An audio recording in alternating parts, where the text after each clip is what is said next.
예수님이 부활하셨습니다. 할렐루야.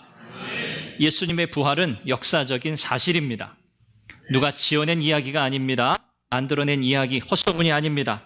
이것은 분명한 사실입니다. 그러나 예수님의 부활은 수많은 역사적인 사실과는 확연하게 다른 점이 하나 있습니다. 그것은 다름 아니라 예수 그리스도의 십자가 부활을 통해서 죄와 사망의 권세에 눌려있던 인생이 자유케 되고 그 죄 문제 해결받고 하나님의 백성이 된다는 사실입니다. 여러분 생각해 보십시오. 이순신 장군이 그 판옥선, 볼품없는 배지요, 13척의 배를 가지고 일본 왜군, 일본 수군의 133척의 배를 괴멸시키고 압도적인 승리를 한 명량해전, 명량대첩, 역사적 사실입니다. 맞죠? 그 사실을 믿든지 안 믿든지 오늘 그 역사적 사건이 여러분의 인생에 미친 영향이 있나요? 물론 감동적인 이야기입니다. 이순신 장군이 13척으로 133척의 배를 무찔렀다? 감동적인 이야기죠. 그러나 그 사실을 믿든지 안 믿든지 오늘 저와 여러분들의 인생에는 사실 아무런 영향이 없습니다. 그러나 예수 그리스도의 부활, 그분의 죽으심은 다릅니다. 그분의 다시 사심은 다릅니다. 그분의 이 놀라운 부활의 사건은 오늘 저와 여러분들의 인생을 송두리째 바꿔 놓았습니다. 우리는 이전과 다른 인생을 살게 되었고요. 이제 과거로 돌아갈 수 없는 전혀 다른 삶을 살게 되었습니다. 이것이 예수 그리스도의 부활을 믿는 믿음의 결과입니다. 그러므로 다른 역사적인 어떤 사건과도 감히 비교할 수 없는 특별한 내용이라고 할 수 있겠죠. 여기서 우리가 예수님의 부활을 믿는다, 여기에는 꼭 두 가지가 포함되어야 하는데, 첫 번째는 예수님이 부활하셨다. 육체적인 부활, 예수님의 육체적인 부활을 역사적 사실로 아는 겁니다. 아는 데서 그치면 안 되고요. 여기에 하나 더 덧붙여야 합니다. 그것은 다름 아니라 역사적인 사실로 부활하신 그 주님을 오늘 우리의 삶의 자리에서 인격적으로 만나야 합니다. 이 두 가지가 결합되었을 때 우리는 예수님을 믿는다, 이렇게 말할 수 있습니다. 그러므로 예수님의 부활을 믿는다고 하는 것은 그분이 진정으로 살아나셨다는 사실을 아는 것과 그 부활하신 주님을 오늘 내가 인격적으로 만나 그분을 나의 주님으로 섬긴다, 이것이 바로 예수님을 믿는 겁니다. 오늘 저와 여러분들에게는 이런 믿음이 있는 줄 믿습니다. 그렇다면 이 믿음 때문에 과연 오늘 저와 여러분들의 삶은 송두리째 변화되었습니까? 우리의 삶은 과거로 돌아갈 수 없는, 이전으로 돌아갈 수 없는 그야말로 혁명적인 변화가 오늘 저와 여러분의 인생 가운데 벌어졌습니까? 오늘 우리는 그 변화의 열매를 확인해야 합니다. 오늘 본문에서 예수님의 부활 사건을 마주한 한 여인이 등장합니다. 그 여인은 막달라 마리아입니다. 또 예수님의 제자 베드로, 요한도 등장하죠. 그러나 오늘 우리는 특별히 마리아에게 좀 초점을 맞추어서 말씀을 나누려고 합니다. 이 마리아, 그 여인이 마주했던 이 부활 사건, 이 여인은 예수님의 부활을 처음부터 믿지 못했습니다. 그는 믿음의 눈으로 예수님의 부활을 기대하지 않았습니다. 그래서 슬피 울며 어찌할 수 없는 그런 상황 가운데 처해 있었습니다. 오늘 이 기록을 통해서, 이 말씀을 통해서 우리 주님은 예수님의 부활을 우리가 어떻게 바라보아야 하는가? 다름 아니라 믿음으로 바라보아야 한다. 그래야 부활하신 주님을 인격적으로 만날 수 있고 주님과의 깊은 그 교제를 이어갈 수 있다고 우리에게 말씀하고 계십니다. 부활하신 주님과의 인격적인 만남, 그리고 지속적인 교제가 오늘 저와 여러분들의 삶 가운데 풍성하기를 주님의 이름으로 축원합니다. 안식 후 첫날에 마리아는 향품을 가지고 예수님의 무덤을 찾지요. 예수님의 몸에 향품을 바르기 위해서입니다. 당시의 장례 풍습이죠. 그런데 깜짝 놀랐습니다. 무덤에 갔는데 무덤 입구를 막고 있던 돌이 없는 거예요. 굴려져 있는 겁니다. 지키는 사람도 없어요. 예수님의 시신은 찾아볼 수 없었습니다. 마리아는 깜짝 놀랐어요. 그리고 생각합니다. 야, 누군가가 예수님의 시체를 훔쳐갔구나, 가져갔구나, 어딘가 다른 곳으로 옮겨갔구나 라고 생각합니다. 그래서 급한 마음에, 다급한 마음에 베드로와 요한에게 달려가죠. 그리고 이 상황을 이야기합니다. 예수님의 시체가 없어졌어요. 이 소식을 듣고 베드로와 요한이 또 다급히 뛰어 무덤으로 향하죠. 성경에 보니까 여기 다른 제자, 요한복음에는 항상 그렇게 요한이 자신을 그렇게 표현해요. 예수님의 사랑하시던 제자, 다른 제자. 이 요한과 베드로가 다른 박질 해가지고 예수님의 무덤으로 달려가는데 요한이 먼저 도착했어요. 아마 요한이 조금 더 젊어서 그랬던 것 같아요. 베드로가 그 다음에 도착합니다. 요한이 무덤에 들어가지 않고 기다립니다. 아마 베드로를 좀 존중하는 그런 생각이었을 것 같아요. 베드로가 연장자 또 선임이기 때문에 베드로가 오기를 기다립니다. 베드로가 와서 무덤 안으로 들어가죠. 그랬더니 마리아가 이야기한 것과 똑같은 거예요. 그런데 시체를 두르고 있던 세마포, 이것이 벗겨져 있어요. 한편에 놓여져 있습니다. 그리고 머리를 덮었던 수건도 다른 편에 또 놓여져 있습니다. 베드로가 보고 나오자 요한이 그 뒤를 이어 들어가서 확인합니다. 그리고 성경에 보니까 들어가서 보고 믿었다, 그렇게 기록하고 있어요. 여기 믿었다라고 하는 이 단어는 이 요한이 예수님이 부활하셨다는 사실을 믿었다는 말인지, 아니면 마리아가 한 말이 진짜임을 그가 비로소 알게 되었다는 말인지는 분명하지 않지만, 그러나 오늘 9절, 10절에 이어지는 말씀을 보면 제자들도, 특별히 베드로와 요한도 아직까지 예수님의 부활을 깨닫지 못하고 이해하지 못했다고 볼 수 있습니다. 왜냐하면 9절 말씀에 보면 이렇게 기록되어 있어요. 그들은 성경에 그가 죽은 자 가운데서 다시 살아나야 하리라 하신 말씀을 아직 알지 못하더라. 베드로, 요한이 무덤을 다 살펴봤어요.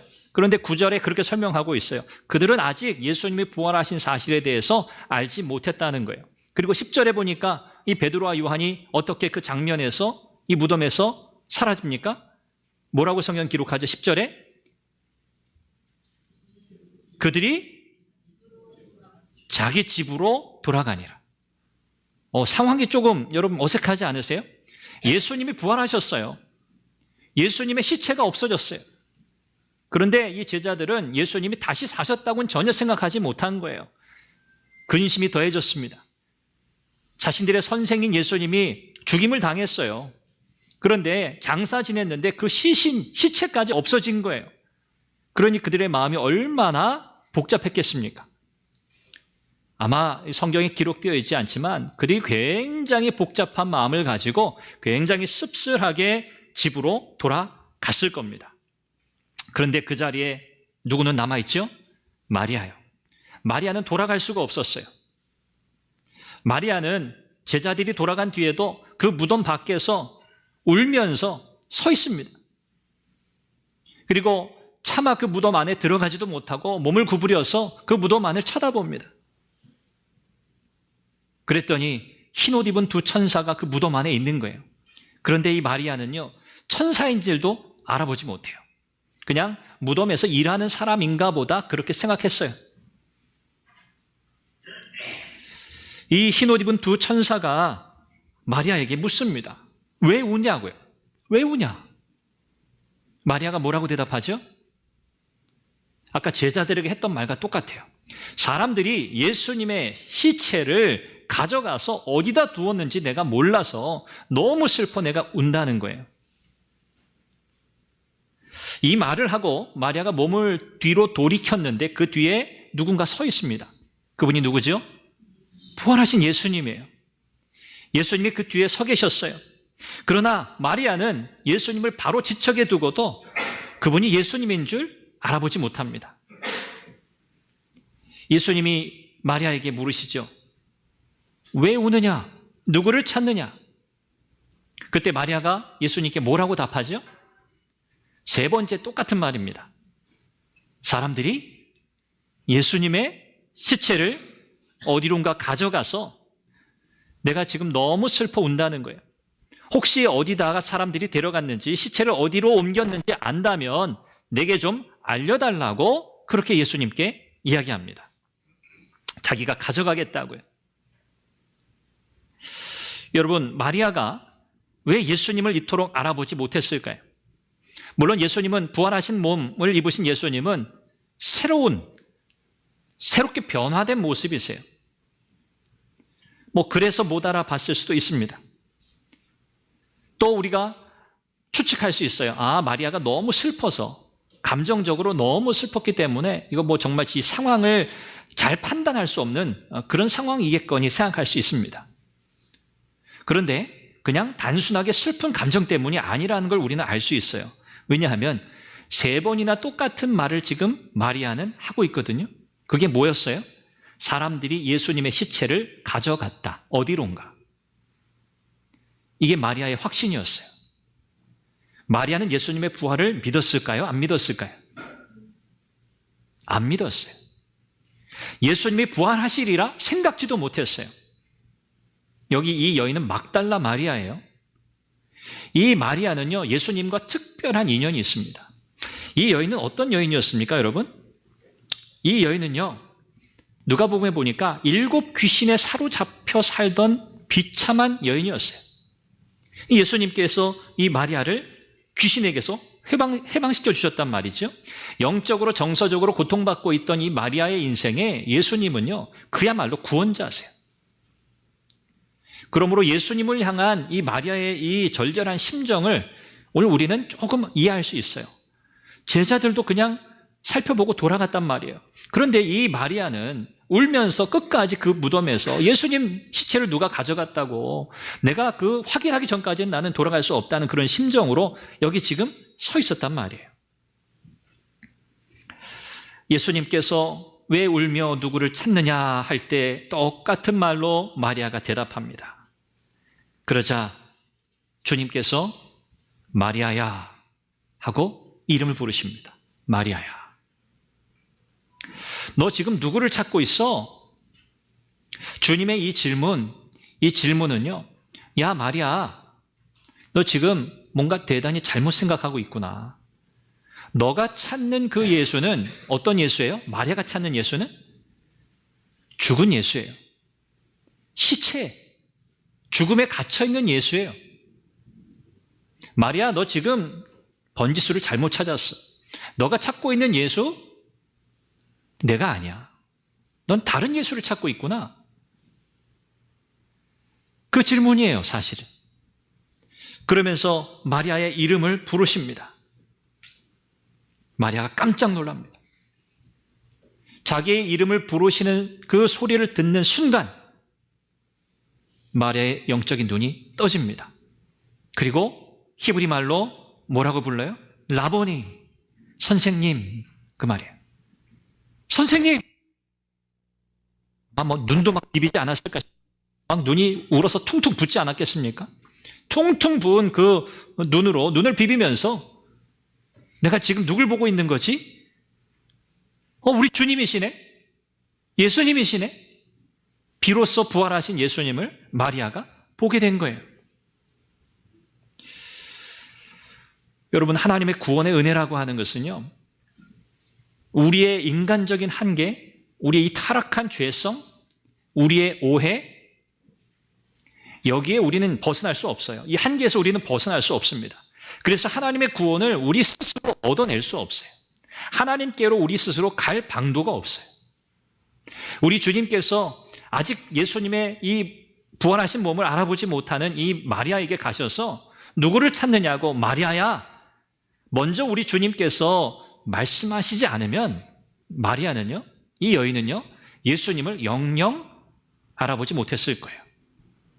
그러나 전능자이신 주님, 만물의 창조자이신 주님께서 이 여인의 이름을 부르실 때 이건 그냥 이름을 부르는 게 아닙니다. 그 여인의 전 존재를 향해서 창조주께서 말씀하시는 거예요. 그 생명을 지으신 주권자께서 부르시는 거예요. 그러므로 그 부름 앞에 이 마리아의 눈이 떠진 거예요. 이게 바로 구원이에요. 하나님의 구원은 전적인 은혜의 선물입니다. 마리아가 선생님 하고 외치자마자 예수님께서 하신 말씀이 조금 의아합니다. 뭐라고 말씀하세요? 나를 붙들지 마라 그랬어요. 이 붙들지 마라는 말은 그 말 그대로예요. 꽉 껴안다, 꽉 붙잡다, 그 말이에요. 마리아가 선생님하고 눈이 떠져 예수님을 알아본 순간 왜 예수님은 나를 붙들지 말라 그러셨을까요? 예수님은 아셨어요. 마리아가 나를 어떻게 생각하는지. 마리아는요, 100%입니다. 선생님 하는 순간 바로 여러분 상상은 어떠세요? 예수님을 와락게 하는, 내가 다시는 예수님 놓지 않으리라. 내가 다시는 예수님 잃어버리지 않으리라. 그러면서 아마 예수님을 꼭 붙잡았을 거예요. 예수님이 마리아에게 나를 붙들지 말라 하셨어요. 그냥 예수님 너무 당혹스러우실까 봐 여인이 예수님을 꽉 붙들고 안으면 좀 민망할까 봐? 아니요. 예수님께서 그래서 나를 붙들지 말라 하신 게 아니에요. 이유가 있어요. 예수님은 하나님께로, 아버지께로 가셔야 돼요. 부활하신 예수님은 아버지께로 가셔야 한다라고 말씀하세요. 그래서 나를 붙들지 말라는 거예요. 마리아의 생각은 어떤 생각입니까? 예수님 내가 절대 놓지 않을 거야. 예수님 내가 어디도 보내지 않을 거야. 내가 예수님 지킬 거야. 누구든지 예수님을 해치려고 하는 사람이 있으면 이제는 내가 내 목숨을 걸고 막을 거야. 이 심정으로 예수님을 붙들려고 했던 거거든요. 추론컨대. 그런데 예수님은 아니야. 네가 붙잡는다고 내가 너에게 붙들릴 수도 없거니와 나는 반드시 아버지께로 가야 한다. 왜 가셔야 할까요? 우리가 조금 어려운 표현으로 하면 종말론적인 현존을 위해서요.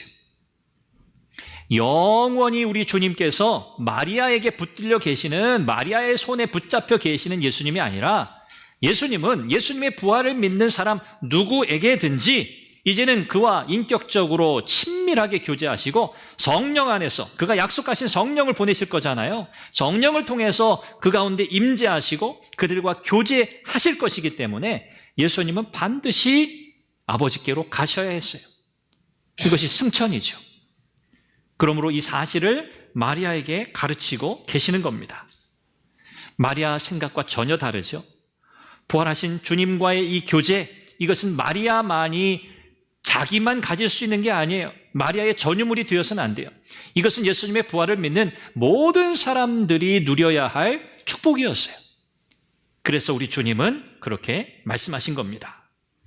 예수님이 떠나야만 마리아에게도 좋은 거예요. 왜요? 약속하신 성령께서 오실 거거든요. 그러면 예수님의 제자들처럼 마리아처럼 예수님을 눈으로 보고 그분의 음성을 통해 그분의 말씀을 직접 듣고 그분을 옆에서 친히 만질 수 있었던 그들보다 더 놀라운 복이 우리에게 주어진다고 말씀하시는 거예요. 오늘 저와 여러분들은 그런 마음 들 수 있어요. 우리도 그때 예수님의 제자들이 살던 시대에 우리가 혹시 그 같은 동네라도 살았었다면, 그때 태어나서 혹시 그런 생각 해보신 적 있나요? 그때 내가 예수님을 진짜 내 눈으로 보았으면 얼마나 좋았을까? 그분의 육성으로 그분의 이 말씀 가르치는 것을 내가 들었으면 얼마나 좋았을까? 그런데 우리 주님은 그것보다 더 좋은 것이 있다고 말씀하시는 거예요. 부활하신 예수님께서 이제 아버지께로 올라가심으로 성령을 보내신다는 그 말씀이죠. 오늘 저와 여러분들은 어떻게 예수님의 부활을 믿습니까? 예수님을 본 사람들도 잘 믿지 못했거든요. 오늘 저와 여러분들은 정말 이거 하나님의 은혜 아니고서는요, 우리의 눈으로 본 적도 없고 음성을 들어본 적도 없고 만져본 적도 없는, 흔히 그런 표현하죠. 실체적 진실? 전혀 우리가 어떻게 입증할 수 있어요, 지금? 그런 예수님을 우리는 믿잖아요. 그분이 다시 사셨다고 믿잖아요. 그분이 지금 우리와 함께 하신다고 믿지 않습니까? 이것은 은혜입니다. 은혜예요. 다른 말로 설명할 수 없어요. 세상 사람들은 우리를 정신 나갔다 하죠. 미쳤다 하죠. 말도 안 되는 사람들이라 그렇게 생각하겠죠. 좀 점잖아서 그렇게 말하지 않을 수 있습니다만, 그러나 오늘 예수님은 성경대로 다시 사셨고 오늘 마리아에게 나타나셔서 다시 한번 그 여인의 눈을 뜨게 하시면서 그 여인의 한계 속에서, 그 여인의 오해 속에서 주님을 바라보지 말라고 말씀하세요. 우리도 마찬가지입니다. 우리 주님은요, 우리의 마음 속에 담을 수 없어요. 우리의 생각 속에 담을 수 없는 분이에요. 우리는 하나님의 크기를 감히 상상할 수 없어요. 그러나 분명한 것은요, 그분은 크신 분이세요. 그분은 크신 하나님이세요. 우리가 상상할 수 없어요. 그 하나님께서 오늘 우리 가운데 함께 하세요. 부활하신 주님께서 임마누엘, 내가 너희와 항상 함께 하겠다고 약속하셨어요. 오늘 그래서 우리는 그분을 믿습니다. 우리의 죄를 위해 이 땅에 오시고 십자가의 모진 고난 당하시고 죽으시고 사흘 만에 다시 살아나시고 승천하셔서 하나님 보좌 우편에 계시며 성령을 보내셔서 성령을 통하여 우리와 친밀한 교제를 나누시며 하나님의 임재를 누리게 하시는 예수 그리스도 그분을 우리는 믿습니다. 오늘 이 믿음이 가능하게 하신 분도 예수 그리스도이심을 우리는 또한 믿습니다. 예수님의 부활을 오늘 우리가 함께 기뻐하고 또 기억하면서 우리가 믿음으로 주님을 바라보기를 바랍니다. 이 부활은 역사적인 사실일 뿐만 아닙니다. 그냥 거기서 멈추면 안 되는 것을 여러분 기억하세요. 예수님 다시 사셨다 들어서 알 수 있어요. 그러나 정말 부활하신 주님을 우리는 만나야 합니다. 마리아의 눈이 떠져서 예수님을 알아보았던 은혜가 오늘 저와 여러분들에게 있기를 바라고, 이미 그 은혜 속에서 살아가고 있는 우리 모두에게는 하나님의 더 풍성한 은혜, 우리 주님과의, 부활하신 주님과의 더 깊은 친밀한 영적 교제, 성령 안에서 누리게 되는 복된 풍성한 은혜가 더 날마다 누려지는 은혜가 있기를 주님의 이름으로 축원합니다. 기도하겠습니다. 하나님 아버지, 오늘 우리에게 복된 부활주일의 예배 허락하셔서 감사합니다. 부활의 주님을 믿음으로 바라보며 부활하신 주님을 우리의 삶 속에서 인격적으로 만나고 주님과의 친밀한 교제를 누리는 우리가 되게 하여 주옵소서. 이제 이 시간 주님 명하신 대로 성찬 예식을 행하고자 합니다. 주님 우리 가운데 임재하시는 줄 믿습니다. 이 성찬식 가운데 은혜로 충만하게 하여 주옵소서. 예수님의 이름으로 기도합니다.